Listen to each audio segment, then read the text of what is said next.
সাভারের বিকেএসপিতে খেলতে আসা জাতীয় দলের ক্রিকেটার তামিম ইকবাল তিনি হার্ট অ্যাটাক করে হাসপাতালে চিকিৎসাধীন অবস্থায় ছিলেন। তবে বর্তমানে তার জ্ঞান ফিরেছে এবং তিনি তার পরিবারের সদস্য এবং ডাক্তারদের সঙ্গে তিনি কথা বলছিলেন এবং তার যে ভক্ত সমর্থক তারা কিন্তু এই মুহূর্তে হাসপাতালের প্রাঙ্গণে বের করছেন। বিকেএসপি তে কিন্তু তাকে প্রথম হার্ট অ্যাটাক অবস্থায় তাকে সেখানে পাওয়া যায় এবং তারপরে ধীরে ধীরে তার অবস্থার আসলে আহ, উন্নত না হওয়ার কারণে তাকে আবারও নিয়ে আসা হয় পুনরায় সাভারের কেপিজে হাসপাতালে এবং এখানে তার যে ভক্ত সমর্থক তারা কিন্তু এই মুহূর্তে বের করছেন হাসপাতালটির প্রাঙ্গণে। আমি একটু আপনাদেরকে যদি জানাতে চাই, আজকে এখানে জাতীয় দলের বিভিন্ন সদস্য কিন্তু এখানে এসেছেন এবং তাকে দেখে গিয়েছেন এবং তার পরিবারের সদস্যদের সঙ্গে কিন্তু তিনি কথা বলছেন। এবং আপনাদেরকে জানিয়ে রাখি, যমুনা ইলেকট্রনিক্স ঈদে ডাবল খুশি অফার সিজন 3, যে কোনো পণ্য কিনলেই পাচ্ছেন নিশ্চিত ঈদ উপহার। তার যে চিকিৎসক তিনি কিন্তু জানিয়েছেন যে আগামী 24 ঘন্টা তামিম পর্যবেক্ষণ থাকবে। এর মধ্যে 24 ঘন্টা তার জন্য খুবই গুরুত্বপূর্ণ বলে জানিয়েছেন জাতীয় বিসিবির যে প্রধান চিকিৎসক দেবাশিস চৌধুরী, তিনি কিন্তু এমনটি আসলে জানিয়েছেন। এবং তামিমের সঙ্গে দেখা করতে তার পরিবারের সদস্য ও সতীর্থরা হাসপাতালের সামনে কিন্তু এসেছেন এবং বিকেএসপিতে ম্যাচ খেলে হাসপাতালে এসেছেন তার দীর্ঘ সময়ের সতীর্থ মুশফিকুর রহিম, মাহমুদুল্লাহ, অলরাউন্ডার মেহেদী হাসান মিরাজ, স্পিনার তাইজুল ইসলাম। এবং আজ সকালে মুশফিক মাহমুদুল্লাহদের সঙ্গে মোহামেডানের হয়ে প্রিমিয়ার লিগের ম্যাচ খেলতে বিকেএসপিতে গিয়েছিলেন তামিম। শাইনপুকুরের বিপক্ষে মোহামেডানের অধিনায়ক হিসেবে টস করেন। এরপর তিনি বুকে ব্যথা অনুভব করলে হাসপাতালে তাকে আনা হয়। এক পর্যায়ে এয়ার অ্যাম্বুলেন্স করে ঢাকায় নেওয়ার চেষ্টা করা হলেও অসুস্থতা বেড়ে যাওয়ায় তা সম্ভব হয়নি। এরপর আবার কেপিজে বিশেষায়িত হাসপাতালে আনার পর তার বুকে ব্লক ধরা পড়ে এবং একটি রিংও কিন্তু করানো হয়েছে। এবং এই মুহূর্তে আপনাদেরকে সরাসরি দেখাচ্ছি গাজীপুর, এই মুহূর্তে আপনাদেরকে সরাসরি দেখাচ্ছি কেপি যে বিশেষায়িত যে হাসপাতালটি রয়েছে সেই হাসপাতালের সামনে থেকে। এবং তামিমের যে ভক্ত সমর্থক তারা কিন্তু হাসপাতালের সামনে ভিড় করছেন, আপনারা সরাসরি দেখছেন। এবং তার যে ভক্ত সমর্থক তারা কিন্তু আসলে বলছেন ঠিক মৃত্যুর দরজা থেকে তামিম ফিরে এসেছেন তাদের মাঝে। এবং স্ট্রোক করার পর তামিম ইকবাল যে শারীরিক অবস্থা সেটি মারাত্মক অবনতি হয়েছিল। হার্ট কাজ করা কিছুক্ষণের জন্য 20 মিনিটের জন্য বন্ধ হয়ে গিয়েছিল। একটু আপনার সঙ্গে কথা বলবো যে এখানে আসার পর কি পরিস্থিতি দেখছো এবং কেন এসেছে।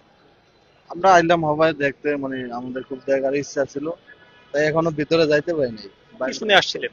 শুনলাম সে বলে স্ট্রোক আছে তামিম ইকবাল, ঠিক আছে, এই জন্য আমরা আইলাম জিরানি থেকে। এখন কি অবস্থা আপনারা শুনতে পেয়েছেন, তিনি কেমন আছেন, কি শুনতে পেয়েছেন এবং কতজন তাকে দেখতে এসেছিল, কি পরিস্থিতি বর্তমানে সার্বিক? দেখতে তো অনেক লোকই এখানে আইছে, কিন্তু অনেকে তো আর দেখতে পাইনি, সেই ক্ষেত্রে আমরাও দেখতে পাইনি। এখন শুনছি যে কিছুটা পরিবর্তন হয়েছে, সুস্থ আছে। আপনি কি শুনতে পেয়ে এখানে এসেছিলেন? আমি শুনছি যে তামিম ইকবাল ভাই এখানে বিকেএসপিতে খেলতে আসছিল, সে স্ট্রোক করেছে, যার কারণে এখানে মেডিকেলে ভর্তি করছে। আমরা শুনে তাৎক্ষণিক চলে আসছি যে আমরা দেখার জন্য যে আসলে কেমন আছে কিনা। আমরা শুনছি যে সে এখন অনেক আগে থেকে অনেক সুস্থ আছে। আপনারা যারা ভক্ত সমর্থক রয়েছেন তারা যখন শুনলেন যে তিনি হার্ট অ্যাটাক করে ভর্তি হয়েছে হাসপাতালে, তখন আপনাদের ঠিক অনুভূতিটা কেমন? আমাদের অনেক খারাপ লাগছে, কারণ বাংলাদেশের একজন ক্রিকেটার যদি হঠাৎ করে যদি এরকম হয়ে যায়, সবারই একটা ভিতরে খারাপ অনুভূতি সৃষ্টি হয়, এরকম স্বাভাবিক হইতেই পারে। কারণ বাংলাদেশের তার অনেক ভক্ত আছে, যেমন আমরা চলে আসছি, আরো যদি শুনে তারাও চলে আসবে। ভাই কেন এসেছিলেন এবং কি শুনতে পেয়েছেন, বর্তমানে পরিস্থিতি কি বিরাজ করছে হাসপাতালে এবং তিনি কেমন আছেন বলে আপনার শুনতে পেয়েছেন?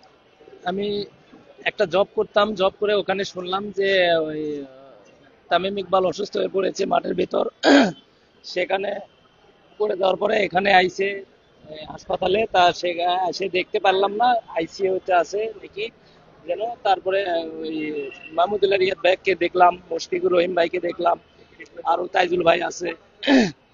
তা এখনো সুস্থ হয় নাই, কিন্তু এখন সুস্থ আছে পরে জানলাম, এটুকু আমি। এখন তো তিনি আহ অনেকটাই সুস্থ আছেন, তার পরিবারের সদস্যদের সঙ্গে এবং ডাক্তারদের সঙ্গে তিনি কথা বলছেন। আসলে এটি জানার পর আপনাদের অনুভূতিটা কি?